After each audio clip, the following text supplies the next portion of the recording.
Scooch over. Make sure I'm scooched over. My husband, Chavez, has been, he's been getting on me about not being on the right side of the camera. So I'm gonna do my best to make sure. I just think it's because, like, I should always be the center of attention. So I should always be in the center of the screen. But I guess we need room for the actual video to be here. So I'm gonna do my best to make sure I'm on the right side of the screen. Yeah, it'll still be the right side for you when you guys watch it too. Anyways, what up, Ho Biscuits? It's your girl Skitten, back at it again. Ugh, fresh faced and looking lovely, if I do say so myself.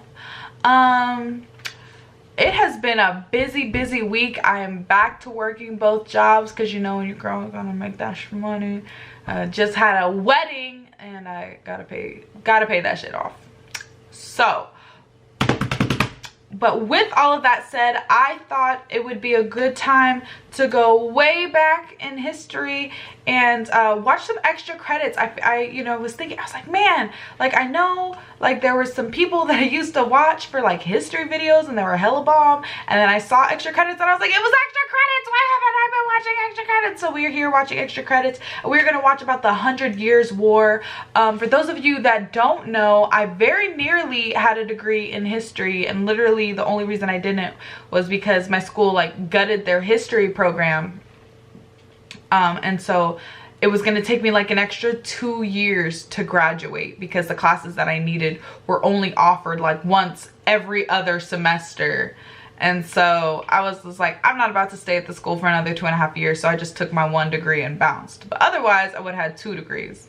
And English history is just something that has always been so fascinating to me. Like, I think there's things that can be said for American history, but we're such a young nation compared to other places, you know, unless you dive into, obviously, native history, which is super rich and just like very complex. Not complex, but super rich and very detailed, you know what I mean? And a lot of that is like oral history. So, but sorry, I keep getting distracted. All of that to say, I think British history is just so fascinating, especially the time period that I love, that everyone loves, obviously, because it's so pretty and dramatic and everything is like the Tudor. But the Tudor period was honestly, it was kind of like the last hurrah, right? And the time before that with the Plantagenets and everything, that was where it truly was just like, ugh, drama, suspense, murder. Like, so we're gonna watch this video about the 100 Years War, and it's gonna be fun. In 3, 2, 1, and James heard one of his favorite podcasters.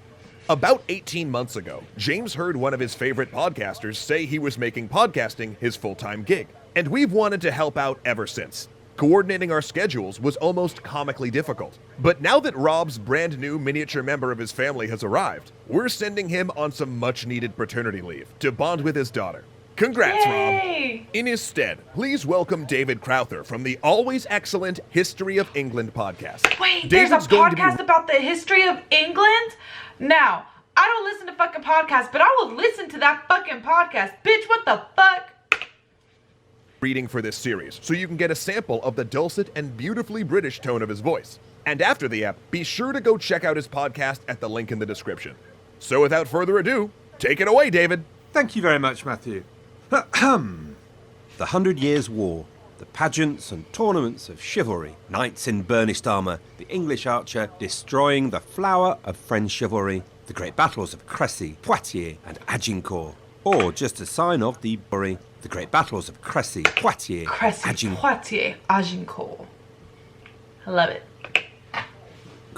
Or just a sign of the brutality of the Middle Ages, senseless warfare and destruction, the death of thousands in the mud of France, for nothing more than the greed and ambition of kings. There's all of this and more in the 100 Years' War. It's a story of courage, the clash of nations, a story of human endeavour and the timeless struggle for supremacy. Yet there's also another story here, the story of a war that helped define England, her sense of herself, her language, her role in the world. The 100 Years' War helped form a nation. Welcome to the Extra History of England.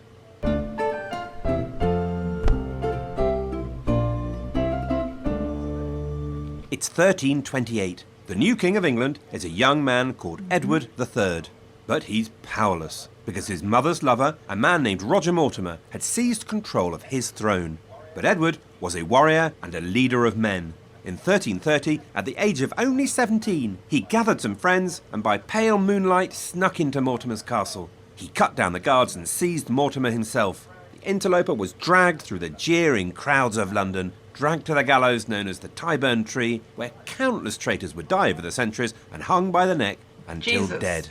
From that point, Edward was determined that England and his royal court would be a shining example of culture to all Christendom. The court of the young king was a pageant of colour, music, tournaments and poetry. He surrounded himself with the enormously wealthy nobility and modelled his court on the glory of the ancient and mythical Camelot, of King Arthur, a celebration of the cult of chivalry. But part of that cult was that the king would lead his nobles to war, wealth and glory. And while at times the nobility did strain against the king's authority, for the most part they were his natural allies, holding their lands from him. Rich people be sticking together, yo. And working with him to govern his kingdom and his people. And so, with his greatest nobles at his side, Edward did what he loved most and was born for. He led his nobility to war and crushed the Scots in battle. But then in 1337, Edward's world was threatened. The French were at the gates. Well, not the literal gates. Actually, it's a complex dynastic claim involving several hundred years of medieval inheritance, law and international politics. We should be able to cover that in just a few sentences. For centuries, the French and English royal dynasties had fought over land in France. In the blue corner, the French royal dynasty, the Valois. And in the red corner, the English royal dynasty, the Plantagenets. I know some things. And the Valois king of France, King Philip VI of France, was determined to take the last of Edward's French lands away from him. Because medieval kingdoms didn't follow modern borders or rules. They were the property of a king and his nobles. English claims in France went all the way back to 1066, when a French noble called William the Bastard decided that he deserved more than the lands he held in Normandy. He made the most of a distant claim to the English throne, sailed across the Channel, beat up the English and became known to history as William the Conqueror. The old Anglo-Saxon landowners were swept away, and England became the property of French-speaking lords. French was the language of the nobility, of literature, of the king's court. English was the language of the peasant and the serf. Fast forward 100 years, and in 1155, a young man called Henry became King Henry II of England. Henry came from Anjou in France, and so more French land was added to those holdings in Normandy that came from old Billy the Conk. Plus, Henry then married the richest heiress in Europe, always a good way of paying the bills, the powerful, cultured and intelligent Eleanor of Aquitaine. And she brought even more French land to the English crown. Henry and his successors, the Plantagenet royal family, now owned almost half of modern France. Jesus fucking Christ, dude. They spoke French, they loved France, they were French. If they had to choose between a croissant and a full English breakfast, it'd be the croissant every time. But there's a catch. Most of these lands were in theory still owned by the kings of France. Like all medieval vassals, everyone with lands in France was supposed to kneel and pay homage to the Valois kings for them. In practice, though, the likes of Billy the Conk and Henry II were simply too powerful to be forced to do what the Valois told them to do. So they just paid lip service to the French king's theoretical rights and got on with the party. But over the centuries, bit by bit, the Valois had used their rights to take back most of that land while weaker Plantagenets were on the English throne. By the time Edward III was born, most of those lands had been successfully reclaimed by the French, leaving only a single province left in English hands, a place called Gascony. The Valois king, Philip VI, was determined to take that last province away from the Plantagenets and England. Philip had no doubt he could achieve this. After all, France was the most powerful and glorious country in all Christendom. It was one of the leading centres of culture and learning. Philip only counted as his... And they still didn't wash their ass.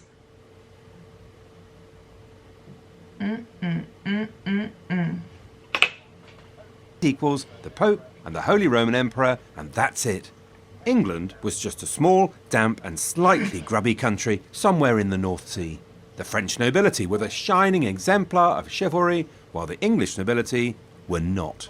Philip made trouble for Edward. He made an alliance with the Scots against the English, and then at his court in 1337, he formally confiscated Gascony. Edward tried to talk. Philip told him to talk to the hand. Edward told him to talk to the edge of his sword. He would defend his rights.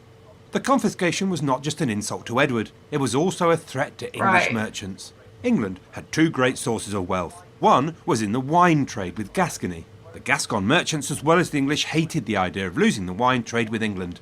Even more important, though, was the wool trade, with the county of Flanders in the modern-day Belgium. The textile industry was far and away the biggest industry in medieval Europe other than agriculture. No other industry was a fraction of its value, and the textile industry was dominated by the densely populated towns of northern Italy and Flanders. English wool fed that trade. English wool was the best in all Europe, finer, with longer strands making it easier to turn into yarn and creating the softest, strongest woolen cloth. Every year, thousands of huge wool sacks were sold to Flemish merchants, and every year customs dues from the trade filled the English treasury. But the Count of Flanders was a subject of the French king, and now King Philip told Flanders they could no longer trade with the English. The Flemish were as horrified as the English. Without English wool, their industry would die and their people would starve.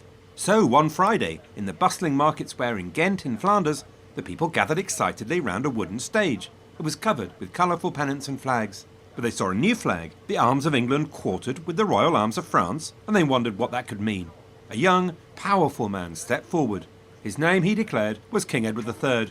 He had been wrongfully banned from his lands in France, and he would reclaim his right. The people cheered.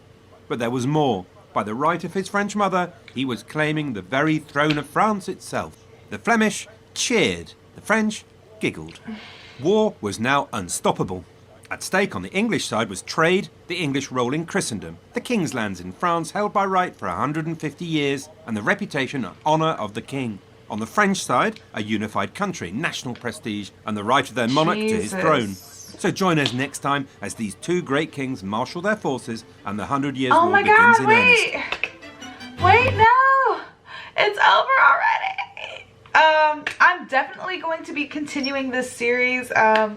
I don't know if you could tell, but I was getting super into that shit. I fucking love British history. It's so good. It's so good! But yeah, I feel like that was just such an amazing fucking summary of like everything that happened. And I didn't know like the details of like, excuse me.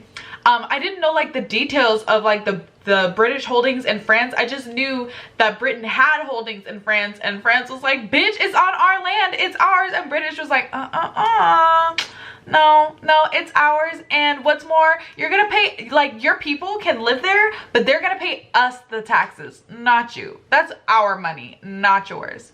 So I'm really excited to see the second video now. Go ahead, make sure you tune in next time, and peace out, Ho Biscuits. It's Skin Lit.